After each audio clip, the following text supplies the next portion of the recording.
Hey, Toronto. Welcome to How's the Market podcast. I'm Kate, I'm Dave. and welcome to the show. A couple new terms that we're seeing. We've talked about them before briefly, but the vendor take back mortgage and the condition of sale of purchaser's property Yes. are two acronyms, two phrases we're starting to hear more and more when trying to bring deals together. And you definitely see that more in a balanced or buyer's market. You see it when there's high interest rates, people looking for Yeah. alternative solutions to still make deals come together So- and happen. Let's dive into them. So the vendor take back mortgage is basically you're selling your house. Mhm. I'm the buyer. We've got a gap in price. So let's call it $100,000. I can't qualify for that. But you're saying, hey, I want to sell it for this price. Or I've purchased a property and I Yeah. have to get this number. Yeah. I want to get this number. I'm going to give you a mortgage for the delta, for the difference. Mhm. In that case where the seller and the buyer are both motivated to do it, Mhm. your interest rate can be less than where second mortgages are currently. I think it's really just to bring the deal together. Yeah. Does it tend to be higher than with like lower lenders, like BC lenders? Um, it can be similar to it. I mean, it really depends on where the motivation is and how it starts. If I come to you and say, hey, I need your hand doing this, you might put it slightly above where the banks are, where the A lenders are. It's just what the motivation, the appetite to actually get the deal done. Yeah. At the end of the day, everybody wants it to get it done. Yeah. So, And it's basically a private mortgage that the seller is offering to the Yes, buyer on yes. whatever terms that both Yeah. parties agree to, obviously with a little bit of inherent risk to it. Yeah. And the risk is because typically it's a second mortgage, meaning we go to a major bank, they give me the loan for X amount, and then the second mortgage for Y amount is going to get paid out after the first mortgage does. Yes. So, should it have to be a power sale occur, you're in second place to get paid out. Mhm. Well, technically third place because the government gets paid out on taxes always. The government The gets paid out government's first. the number one always. So, Absolutely. But again, a creative solution, especially if maybe the buyer and seller know each other, have some kind Yeah. of relationship. yeah. So where we see this is it's more prevalent and usually starts more of it in the commercial space. Mhm. So we've been doing more and more commercial properties and development deals. And, if you're selling an industrial building, chances are now it's probably going to have some sort of vendor take back mortgage associated with it, Mhm. just because commercial lending is, it's more challenging to secure And what and about at higher rate.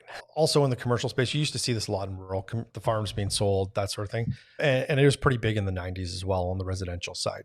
When should it get to the point where there is a vendor take back mortgage to be included, our suggestion is agree on terms and have both sides attorneys just review it and make sure that everybody's good with the conditions on it. Mhm.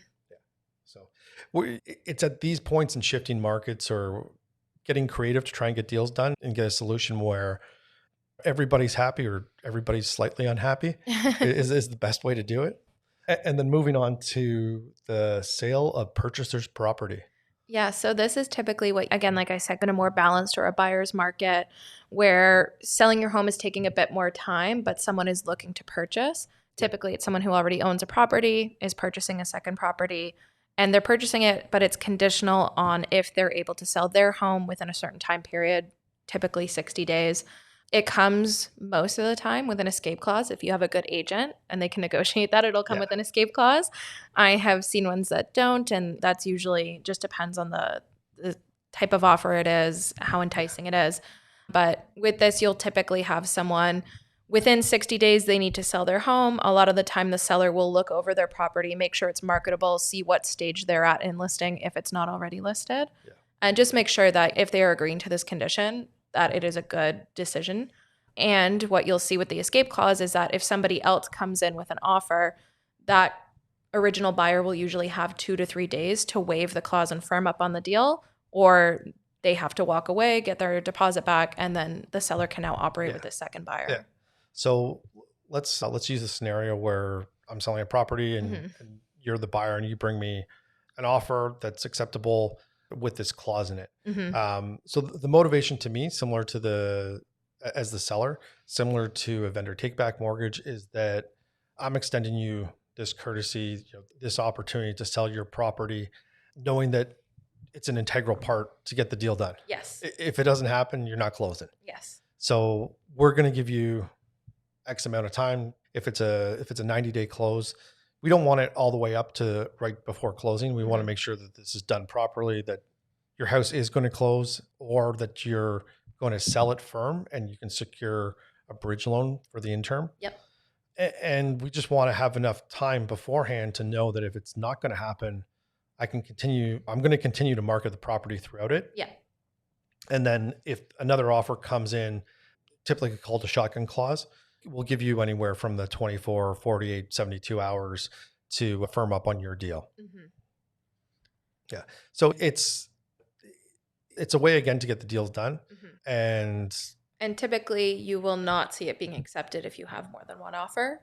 If there's more than one offer on a property, it would be very unlikely to get that accepted unless. Now, there's diving a little deeper.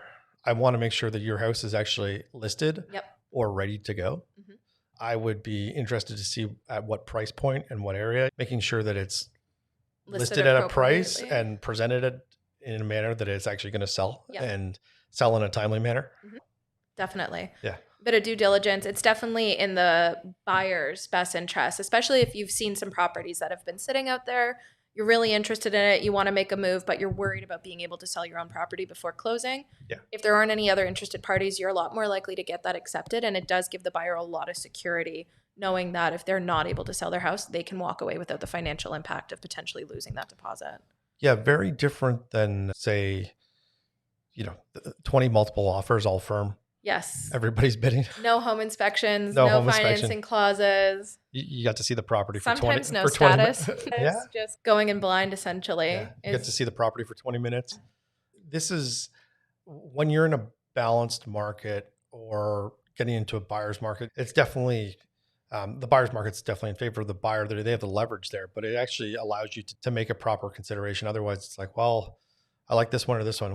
Decide in the next 10 minutes because property A is looking at offers in 20. Yeah. Fingers crossed it appraises. Fingers crossed financing comes through. Fingers crossed the basement doesn't fall on you.